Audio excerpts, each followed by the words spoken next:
കൊല്ലം ശൂരനാട്ട് വായ്പാ തിരിച്ചടവ് മുടങ്ങിയതിന് വീടും സ്ഥലവും ജപ്തി ചെയ്തതിൽ മനംനൊന്ത് ജീവനൊടുക്കിയ അഭിരാമിയുടെ സംസ്കാരം വൈകിട്ട് നടക്കും. ജപ്തി ബോർഡ് വച്ചതിൽ മനംനൊന്താണ് മകൾ മരിച്ചതെന്ന് അജികുമാർ മാതൃഭൂമി ന്യൂസിനോട് പറഞ്ഞു. ബോർഡ് ഒട്ടിച്ച് വീടിന്റെ വെളിയിൽ ബോർഡ് തറച്ച് അതിനുശേഷം മോള് മാനസികമായിട്ട് വല്ലാത്ത വിഷമത്തിലായിപ്പോയി.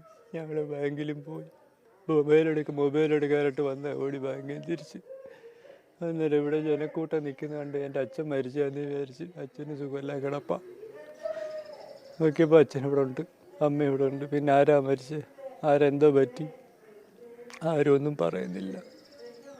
എൻ്റെ മോളെ തിരക്കും ഇവിടെയൊക്കെ, മോളെ മാത്രം കാണുന്നില്ല.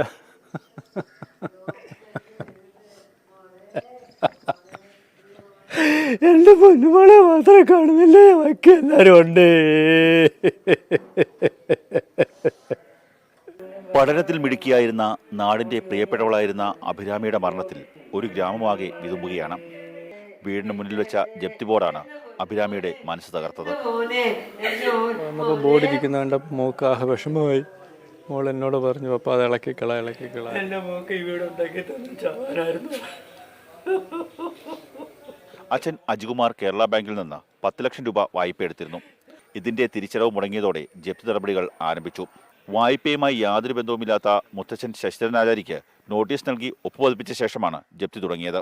ഇത് വന്ന് എന്നോട് ചോദിച്ചു, ഒരു പേപ്പറിനകത്ത് ഒപ്പിട്ട് തരാമെന്ന്, ഒപ്പിട്ട് കൊടുക്കാമെന്ന് പറഞ്ഞു. ഇത് മേടിച്ചുകൊണ്ട് അവരങ്ങ് പോയി. അപ്പോൾ പിന്നെ പ്രത്യേകിച്ച് നമ്മളോടൊന്നും ചോദിച്ചതും പറഞ്ഞൊന്നുമില്ല. മാനസിക വിഷമത്തിലായ അഭിരാമി വീട്ടിനുള്ളിൽ തൂങ്ങി മരിക്കുകയായിരുന്നു. ശാസ്താംകോട്ട താലൂക്ക് ആശുപത്രിയിൽ സൂക്ഷിച്ചിരുന്ന മൃതദേഹം ഇൻക്വസ്റ്റിന് ശേഷം പാരിപ്പള്ളി മെഡിക്കൽ കോളേജ് ആശുപത്രിയിൽ പോസ്റ്റ്മോർട്ടം നടത്തി. കേരള ബാങ്ക് പതാരം ബ്രാഞ്ചിലേക്ക് BJP പ്രവർത്തകർ മാർച്ച് നടത്തി.